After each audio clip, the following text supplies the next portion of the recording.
नमस्कार दोस्तों, मेरा नाम मनीष बाड़ी है। मैं दार्जिलिंग जिला तृणमूल युवा कांग्रेस का एक कार्यकर्ता हूं।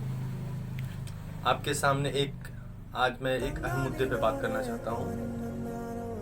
उत्तर प्रदेश के हाथरस के एक 19 वर्षीय लड़की के साथ सामूहिक दुष्कर्म हुआ। दुष्कर्म के आरोपियों का नाम उसने एक न्यूज चैनल को बताया, रिकॉर्डेड भी है। पर घटना को देखिए आप, जो सरकार यानी कि बीजेपी सरकार, योगी जी की सरकार, जो अपनी वाहवाही को, अपना पीठ खुद थपथपाते हैं, वाहवाही को लेते हैं, बलात्कारियों को मिटाने के जगह बलात्कारी पीड़िता को ही मिटा देते हैं। रात के अंधेरे में उसका अंतिम संस्कार कर देते हैं। ये कहां तक सही है?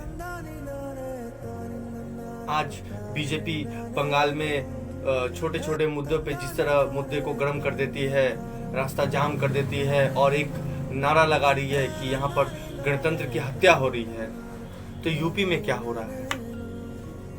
क्या हो रहा है? आपने नारा दिया बेटी बचाओ बेटी पढ़ाओ।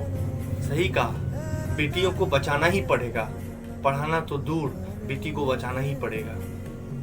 क्यों ना बचाएं? आज ये आपके कार्यकर्ता चुनाव के समय में अपने नाम के आगे चौकीदार लिखते थे, तो ये क्या चौकीदार सिर्फ चुनाव के समय में रहते हैं? अभी वो चौकीदार कहाँ गए? मैं इस मुद्दे पे राजनीति करना बिल्कुल नहीं चाहता हूँ, लेकिन आज एक एमपी, मेंबर ऑफ पार्लियामेंट, एक नेता राहुल गांधी आज उस पीड़िता के परिवार से मिलने गए। पुलिस बल का प्रयोग करके उनको रोका गया। ये गणतंत्र की हत्या नहीं है? एक डीसीपी ने उनके गिरेबान पे हाथ डाला, एक हवलदार ने उनके ऊपर लाठी उठा ली उन्हें मारने के लिए। सैकड़ों कार्यकर्ता का जुम उन पर टूट पड़ा। उन्हें सैकड़ों कार्यकर्ताओं को लाठियों से पीटा गया। क्यों? 144 धारा लागू है, पेंडेमिक का आपने रीजन दिया, तो ये पेंडेमिक क्या इस पीड़िता से मिलने के लिए रखा गया क्या? ये 144 धारा, ये अपने स्टेट में 144 धारा की बात करते हैं, पेंडेमिक की बात करते हैं। अदर स्टेट में आप लोग का क्या पेंडेमिक? आप लोग से कोरोना नहीं फैलता है क्या? हमें चाहिए न्याय। और कुछ एक बंदे हैं जो इस पे बहुत सारी आलोचना कर रहे हैं कि ऐसा हुआ नहीं है, अपने सरकार को बचाने के लिए।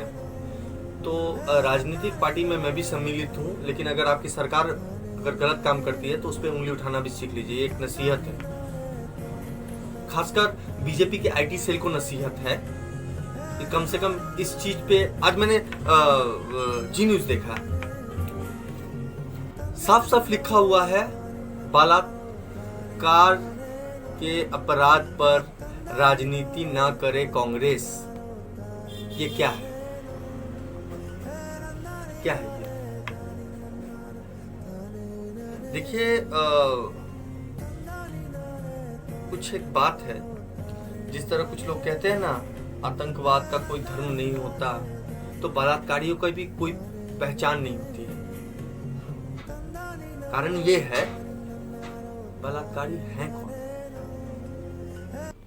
कोई इंसान, कोई लड़का हमारे समाज का।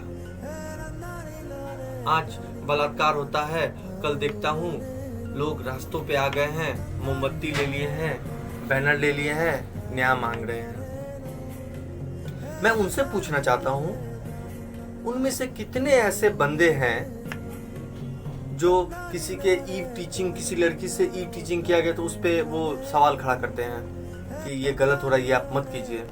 मैं उन लड़कियों से कहना चाहता हूँ कि अगर आपको ऐसा कोई परेशानी होती है या ऐसी आपको लगता है कि किसी जगह मुझे सेफ नहीं है, आप आवाज क्यों नहीं उठाती? आप आवाज उठाइए। और खासकर मैं अपने राज्य के लोगों से कहना चाहता हूँ। मैं एक हिंदी भाषी हूँ,